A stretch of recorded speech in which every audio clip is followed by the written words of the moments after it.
we've touched a little bit on ground care and things starting to thrive and come out. What other kind of things would be looking at? So we get a lot of people asking about some kind of bee and butterfly inducing plants, and they want to get wildlife into the garden. What kind of plants would you recommend for, and how would you go about it? It's really important, isn't it?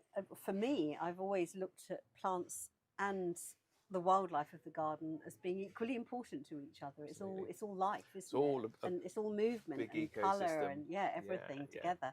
And even in the soil, we talk a lot about no dig and no disturbance now, don't we? Because we know that there's the mycorrhizal fungi in the soil that are linking plants together and helping feed them. So you don't want to keep chopping them up. So there's so much to think about.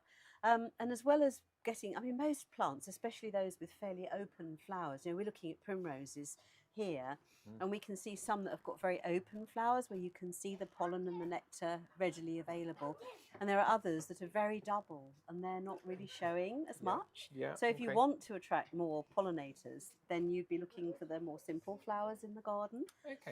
And it's not just providing the pollen and the nectar and putting out the bird food, it's the whole environment, isn't it?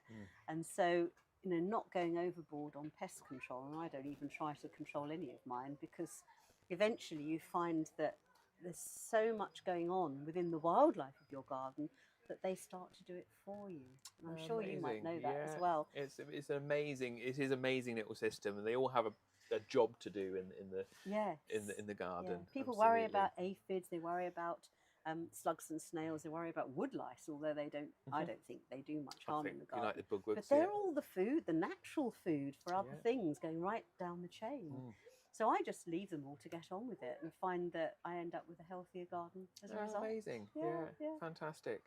So let's not go too overboard on kind of pest control and things. I used to have a sprayer, and now I have a magnifying glass, and I'm like, amazing. And you're enjoying your garden. I think that's the whole purpose of it, isn't it? I started off as a child being really fascinated by all of the insects and everything, as well as the plants, and it's never left me, really. Amazing. That's really that's lovely. That's really nice. Perfect.